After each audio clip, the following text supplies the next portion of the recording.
Hola, buenos días, bienvenidos una vez más a mi canal y pues el día de hoy, que es un día muy nublado, vamos a tener un tema que es la continuación del tema anterior, que era del ciclo de violencia, pero el día de hoy vamos a hablar de abuso sexual y violación.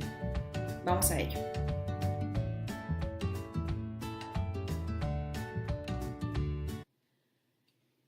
Hola, espero que estén pasando un domingo súper rico, súper agradable. Como ya se los había prometido, todos los domingos a las 9 de la mañana vamos a estar teniendo el video de la semana. Y el tema de hoy, como ya se los había anunciado, se trata de abuso sexual y violación. Y lo primero que tenemos que entender para el abordaje de este tema es la diferencia entre abuso sexual y violación. No es lo mismo. ¿De qué va el abuso sexual? El abuso sexual es exclusivamente tocamiento con un fin lascivo, de satisfacción y que resulta ser una agresión para la persona que lo recibe, para la víctima, ¿ok? La violación ya tiene que ver con penetración. Es muy importante conocer la diferencia porque muchas veces cuando tú tienes un abuso sexual, es decir, un tocamiento con lascivia, pero si se trata de alguien conocido, no sabes bien a bien si es un acto que es denunciable. Y también es importante saber qué es la violación. La violación ya es penetración, ya sea anal, vaginal u oral, y que no tiene que ver ni con un deseo ni con un consentimiento por parte de la persona agredida, por parte de la víctima. ¿Por qué es importante que sepas esto? Primero, para que sepas que no solamente la penetración no deseada tiene que ver con algo que se puede denunciar. Entonces, bueno, planteando ya esta diferencia, vamos a ver de qué va el abuso sexual y la violación. Primero, saber que el 80%, y este dato es un tanto impresionante, porque el 80% de las personas que sufren tanto abuso sexual como violación lo sufren de alguna persona conocida, ya sea de algún familiar, algún tío, algún amigo, algún novio, algún esposo, o bien de algún vecino, de algún conocido, de alguien con quien te frecuentas. Y el 20% es de desconocidos. Es bien bajita la tasa de tanto de abuso sexual como de violación de personas que simplemente te agarran en la calle o ¿no? De delincuentes que están en espera de la víctima. Normalmente tiene que ver con que el abusador, el victimario, pues acecha y ha estado ya vigilando los movimientos de la víctima y la ha estado acechando durante pues un tiempo. Bueno, fíjense que dentro de los confesos sexuales, cuando se les pregunta a estos confesos cuál ha sido como su móvil, ellos han dicho que normalmente cuando están que ya vieron a la víctima, su móvil ha sido la excitación y el acto a cometer. Es decir, el simple hecho de estar ya maquinando el acto, los lleva a ya hacer la descarga de la tensión, porque es una acumulación de la tensión, como lo vimos en el video anterior del ciclo de violencia, van acumulando la tensión y esta excitación por pensar en el acto y por cometer el acto es algo que cumple con los 4 parámetros del ciclo de la violencia que pueden revisar en el otro video. Hay 2 modos de abuso sexual y de violación. La primera es por la fuerza física. Yo como victimario, voy a violar o a abusar de mi víctima obligándola físicamente a recibir la manipulación o la penetración o las imágenes que le voy a ir poniendo en la cabeza en el caso del abuso. Y la otra es por la intimidación. Entonces, primero, por fuerza física, que tiene que ver ya con el cuerpo, con la dinámica corporal, por un lado, y por la intimidación por el otro. ¿Intimidación de qué clase? Puede ser intimidación por palabras, es decir, voy a poner el caso de una chica de 16 años, que su abuelo llegaba, cuando la llegaba a visitar, le empezaba a narrar que había soñado con ella, que el sueño había tenido que ver con que ellos dos tenían relaciones sexuales, que los dos lo disfrutaban, y le empezaba a narrar todo el juego sexual del sueño, del aparente sueño. Esta intimidación por palabras es muy común, sobre todo para aquellos victimarios que están teniendo ya la excitación sexual del acto a cometer, ¿no? Que ya están maquinando el acto. Otra característica, además de las palabras, son por gestos. Por ejemplo, con algún signo de comunicación entre la víctima y el victimario. Son estas señas, estas anclas negativas que el victimario va haciendo con la víctima. Por ejemplo, me contaba una chica que llega al set terapéutico que ella siempre en las reuniones familiares sabía cuando su tío iba a perpetrar un acto de tocamiento porque el tío siempre brindaba, le enseñaba, ¿no? En señal de brindis con lo que estuviera bebiendo, con el vaso que tuviera en la mano. Estas anclas que el victimario va forjando en la víctima son una manera de intimidar mediante gestos. Y puede haber de miles de ejemplos y miles de maneras, ¿no? La tercera es por una actitud de causar el mal. Muchas personas, muchos victimarios, muchos perpetradores de abuso sexual o de violación amenazan a la víctima con que si no cooperan van a matar a la familia o le van a hacer lo mismo a los hermanos o a las hermanas o hacerle un daño a la víctima. Y entonces la víctima empieza a temer de tal manera, la empieza a intimidar de tal manera que empieza a optar por cooperar. Y la última es por imágenes. Son estos perpetradores, son estos abusadores que le van mandando mensajes, que van poniendo imágenes tanto visuales como mentales en la víctima para medir el nivel de influencia que van teniendo en ellas. Me contaba una consultante que uno de sus primos llegaba con revistas pornográficas y que iba midiendo como el nivel de tolerancia a esas imágenes que la víctima iba teniendo y le decía, oye, ¿qué opinas de esta posición? ¿Qué opinas de este cuerpo? ¿Qué opinas de este tamaño? ¿Qué opinas? Y entonces era un bombardeo constante de imágenes, tanto por revistas pornográficas como por mensaje, que la víctima iba identificando como mensajes ya negativos que le iban causando ya una reacción física como taquicardia, miedo, y evidentemente ahí reconocemos la intimidación, ¿no? ¿Cuál es el objetivo de tener este tipo de intimidación por estas 4 vías? Por la de las palabras, los gestos, las actitudes de causar mal y las imágenes. El victimario lo que quiere es paralizar la voluntad de la víctima y condicionarla de cierta manera a relacionarse más adelante con ella. Es decir, meterle ya la idea de que pueden tener ya una relación a posteriori. Ok. Hay 2 tipos de móviles. El móvil primero agresivo y el móvil sexual. Se los voy a ir explicando.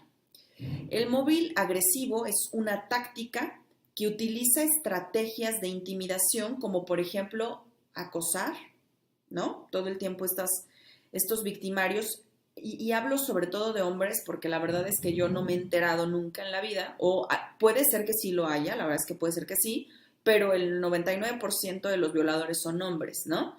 Ya me imagino yo en un crucero a una violadora en una colonia en una ciudad grande, pues la verdad es que no se ha conocido violadoras, no digo que no las haya, pero bueno, voy a estar hablando del género masculino. Entonces, el hombre, el agresor, utiliza estrategias para acosar y convencer de que es un juego normal. Por ejemplo, esto se da mucho en el caso de los abusos sexuales y de las violaciones a niños. El tipo está constantemente haciéndole creer a la víctima, sobre todo si es niño, de que lo que está sucediendo entre ellos es un juego, es algo divertido. Y entonces pone todas sus energías para tratar de que la víctima, de que el niño, vea que es un juego para que no lo denuncie, porque si el niño lo llega a captar como algo amenazante, es probable que lo denuncie. Y si el niño lo llega a captar, es probable que el niño de inicio, de entrada, desde ya, cambie su actitud y entonces lo descubran por este cambio de actitud. El cambio de actitud de un niño sobre todo se da cuando ha sido muy violento, el abuso sexual o la violación, pero si no ha sido muy violento desde el inicio, cuando ya lleva mucho tiempo siendo abusado. Por eso es a veces un poco confuso y se detecta tardíamente. Y pues otro móvil es el sexual, que es descargar simplemente, violentamente, mediante la penetración con forcejeo. Y fíjense que hay una controversia en el tema de la resistencia. ¿Por qué? Hay un vacío legal porque si no hay resistencia, pareciera que hay consentimiento. Y no, porque si no, si legalmente, hasta hace algunos años, por lo menos en mi país, en México, si la resistencia no era visible, si la persona no iba golpeada, si no iba vaginalmente desgarrada, si no tenía moretones o alguna señal de resistencia, no se consideraba como abuso sexual o como violación. Tenía que ser demasiado explícito para que se pudiera considerar así. El hecho de que no haya resistencia no significa que haya consentimiento. La violación se perpetra si es en contra de la voluntad, aunque sea pasivamente. Y eso es algo que hay que entender. ¿Por qué hay que entender esto? Porque la violación, el abuso sexual, es muy probable que también se dé, por ejemplo, en parejas que ya tienen muchos años ya siendo novios o estando casados. El hecho de que una persona ya haya tenido relaciones sexuales anteriormente con consentimiento y con deseo con alguien no quiere decir que no pueda ser abusada o violada en el matrimonio o en el noviazgo. Y esto es un vacío legal muy fuerte, no solamente en mi país, me parece que en otros países también se puede dar el caso, porque aquí no va a haber signos de resistencia. Aquí más bien la intimidación va a ser más psíquica y emocional. Y también puede ser, por ejemplo, económica. Ahorita les voy a platicar más o menos de qué va este asunto. Bueno, ¿cuándo se consuma una violación? Es muy probable que la víctima, por ejemplo, en el caso de las parejas, en el caso de los novios o de los esposos, haya tenido ya relaciones sexuales previas. O se concreta también cuando la víctima haya tenido una estrategia de rogar para que no se perpetre el acto. Y esto puede llegar a ser muy excitante para el victimario, porque se trata de ejercer control y fuerza. Y en el momento en que la víctima tiene la estrategia de rogar, consigue excitación sexual. Otra manera en que se perpetra, en que se concreta, en que se consuma como violación, es cuando la víctima está amenazada. Puede ser una amenaza de muerte o puede ser una amenaza de, como se los comentaba hace ratito, de un mal mayor, de hacérselo a alguien más o de simplemente avergonzar a la víctima, ¿no?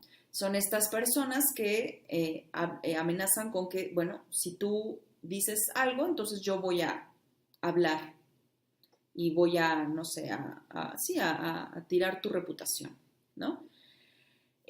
Normalmente también se perpetra cuando cuando la víctima se encuentra en soledad, ¿no? Cuando el asalto a la vivienda, cuando el victimario hace el asalto a la vivienda, pero el victimario ya tiene muy checados los horarios en que la víctima puede llegar a estar sola. Y también se perpetra cuando la mayor preocupación de la víctima es ser herida o asesinada. Cuando la mayor preocupación de la víctima es esta, es muy probable que no ponga resistencia. Y eso no quiere decir que no sea abuso sexual ni violación. Y esto lo repetiré a lo largo del video porque verdaderamente es algo preocupante. Cómo es que no se considera que si no va golpeada la víctima no va a ser un acto de condena. Y esto es muy importante. También es muy importante aclarar que por encima de la vergüenza siempre será más importante denunciar. No se denuncia en el 80% de los casos, si no es que un poco más, por vergüenza, por miedo a, por ejemplo, una venganza, o por miedo a una segunda agresión, o por miedo a la burla, o por miedo a la difusión. Pero sobre todo no se denuncia porque, al menos, vuelvo a repetirlo, en mi país, las revisiones para constatar un abuso sexual y una violación son revisiones médicas exhaustivas y de narración demasiado vergonzantes para la víctima. Pareciera que la víctima no solamente tiene que sufrir el proceso traumático del evento, sino todo el proceso de declaración narrativa y de revisión exhaustiva médica, que también llega a ser muy tedioso. Pero la idea es que se denuncie, la idea es que se pueda enfrentar y minimizar la culpa para poder llegar a las últimas instancias en la denuncia. Evidentemente, después de un abuso sexual y de una violación, la víctima, ya sea niño, niña o ya una mujer adulta, va a tener los sentimientos de terror, de rabia, ojo, de culpa, de vergüenza y de traición. Cuando digo ojo de culpa, es que muchas veces la víctima empieza a pensar que se comportó de alguna manera, que dijo algo o que se vistió de alguna manera que motivó al victimario a abusarla, a violarla. Y esto es una manera en que el victimario intimidó ya a esa víctima para confundirla. Y entonces la mujer, la niña, el niño empiezan a tener una culpa de que algo hicieron para provocar el evento. Esto es súper normal, pero que sepas que esto que es súper normal, este es un mecanismo normal de pensamiento, de defensa, esto no es verdad. Esto simplemente es algo que te está a ti permitiendo proteger tu psique. ¿Por qué? Porque es más fácil que mi psique no enloquezca con este evento si pienso que yo lo provoqué.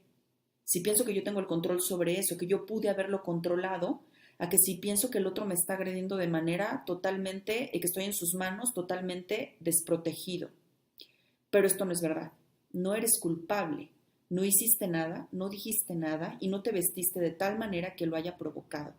El otro simplemente tuvo sus motivos enfermos, patológicos o como los quieras ver para realizar el acto. Cuando nos vamos a la cuestión de la pareja, por ejemplo, la pareja, ¿por qué abusa un hombre de su esposa o de su novia? O de su exnovia, porque también me han llegado a consulta mujeres que han sido atacadas brutalmente, sexualmente, por el exnovio, por la expareja. Porque el hombre en este impulso primitivo lo que necesita es reforzar el poder y la dominación y el control que ya hubo. ¿Por qué? ¿Y por qué digo que ya hubo? Porque en estas relaciones ya hubo violencia física, abuso físico, abuso emocional, abuso psíquico.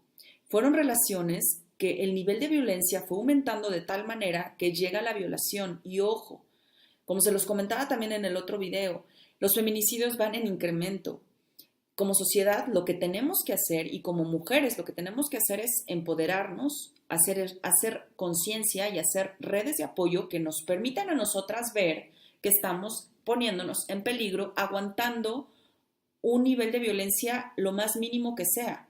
O sea, desde una burla, desde un no te vistas así, desde una escena de celos, hasta cuestiones físicas ya más graves. Y en pareja normalmente ya hubo un abuso físico o se le retiró el dinero a la víctima, porque normalmente cuando hay abuso sexual y violación en la pareja, son mujeres que son dependientes económicamente del hombre. Entonces ya se les quitó o se les retuvo el dinero, ya se les encerró, ya hubo abuso emocional, ya se les mermó la autoestima, ya hubo un abuso psicológico de tú no vales, tú no sirves, aquí el que manda soy yo porque yo soy el que te mantengo, tú dependes de mí.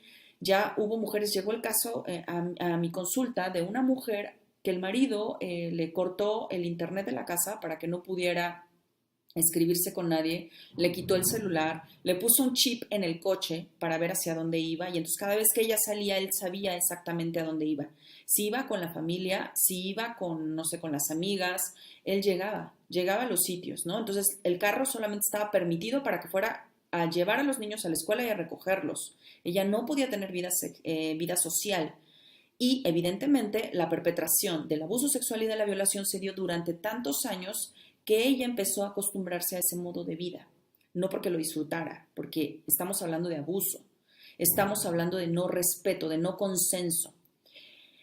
Pero ella se sentía tan mermada la autoestima que ya no sentía que podía denunciarlo y que tampoco podía salirse de ahí porque la exigencia sexual era demasiada, ¿no? Bueno, si hay violación, hay miedo y hay coerción, ¿sí? Si yo ya estoy en pareja o estoy ya, no es mi pareja, no es mi novio, ni es mi exnovio, pero ya estoy yo siendo como víctima de intimidación, evidentemente algo que me va a prender el foco rojo es el miedo y la coerción. Entonces, informémonos. Otro tema muy importante es el abuso sexual a los niños. Pongamos a salvo a nuestros niños, vigilemos la conducta de nuestros niños, no seamos tan confiados si salen a jugar a la calle, si se van a la casa de algún amigo o quién los cuida o en la escuela, si empiezan a haber cambios de actitudes en los niños, por favor vigilen esta parte porque verdaderamente es impresionante cómo el niño ya empieza a tener muestras claras de cambio de actitud, empieza a volverse más sumiso, más inseguro, más tímido, empieza a hablar menos o empieza un retroceso en el aprendizaje, cosas que ya dominaba las empieza a dejar de dominar. Y entonces las mamás tienen que estar alerta y normalmente esto no sucede. Sucede que se dan cuenta ya o que nunca se dan cuenta o que se dan cuenta ya que haya pasado el tiempo. Pongan a salvo a sus niños, vigílenlos. Y si lo sufres, si eres una mujer, una adolescente, una niña, una mujer adulta, que estás sufriendo este tipo de violencia, que sepas que no estás sola, que sepas que hay una manera de forjar una red de apoyo y que siempre va a haber alguien dispuesto a apoyarte para poder enfrentar la situación. Que sepas que la culpa no vale aquí porque no tiene que ver contigo. Tú no fuiste quien provocó ninguna actitud de este tipo. La violación y el abuso sexual no fue provocada por ti. También que sepas que te tienes que quitar del rol de la víctima. Si tú te quitas del rol de víctima y te posicionas en un rol de empezar a poner límites al otro, no solamente verbales, sino físicos y legales, entonces te desposicionas de este rol que ya has vivido durante mucho tiempo para ponerte a salvo.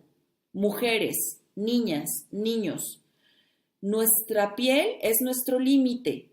Somos los únicos que somos responsables de administrar nuestro cuerpo, de administrar qué entra, qué sale de mi cuerpo, quién toca mi cuerpo, quién se acerca de la manera que a mí me gusta y me conviene a mi cuerpo, porque nosotros somos nuestros propios administradores de nuestro templo, que es nuestro cuerpo. Entonces, informémonos, empoderémonos, forjemos redes de apoyo entre mujeres, con los niños, vigilemos a los niños, por favor, cualquier cambio en la conducta del niño es un foco rojo. Me decía una consultante, es que mi niño es muy imaginativo, porque me empieza a narrar tal y tal y tal. A ver, mujeres, ojo, los niños no son imaginativos en el sentido de que sí, tienen fantasías, pero un niño solamente va a imaginar y a describir claramente lo que ya, o que lo que le hicieron o lo que vio. Entonces, no pensemos que un niño que te describe cómo lo tocaron o que te describe la forma de un pene o que te describe la forma de el sexo oral, por ejemplo, está imaginándolo. Ese material entró en su mente de alguna manera. ¿Por qué? O porque lo vio o porque se lo hicieron. Confiemos en la palabra de los niños. Los niños no son a ese grado imaginativos. Entonces, pues creo que hasta aquí como tocado los puntos generales, los puntos más importantes, la diferenciación entre abuso sexual y violación, saber que tenemos vacíos legales, saber que si es con consentimiento y con deseo no es un abuso ni es una violación, que la violación y el abuso sexual se dan cuando ya no hay ni consentimiento ni deseo, pero también cuando hay coerción, que el hecho de que no haya resistencia no quiere decir que no exista, que tenemos que vigilar los propios focos rojos que vamos viendo en estos ciclos de violencia y saber que como sociedad estamos teniendo un tema grave de feminicidios. 7 por día en mi país, 7 feminicidios por día. Este tema que estamos tratando en menos de media hora es un tema que da para mucho y que se puede abordar desde lo educativo, lo social, lo psicológico, lo legal, que hacer este tipo como de conciencia nos va a permitir, y dar este tipo de información nos va a permitir como poco a poco ir poniendo a salvo a una u otra mujer a la que le pueda llegar este tipo de videos. Impactemos vidas, hagamos redes de apoyo, hablemos entre nosotras, hablemos con nuestros niños y sobre todo mujeres, pongámonos a salvo. Y pues bueno, espero que haya sido de utilidad este video, espero que les haya gustado. Por favor, si les gusta, denle pulgares arriba, compártanlo, visiten mis redes sociales que les dejo aquí mismo y nos vemos en 8 días con otro video y pues nada, nos vemos, chao.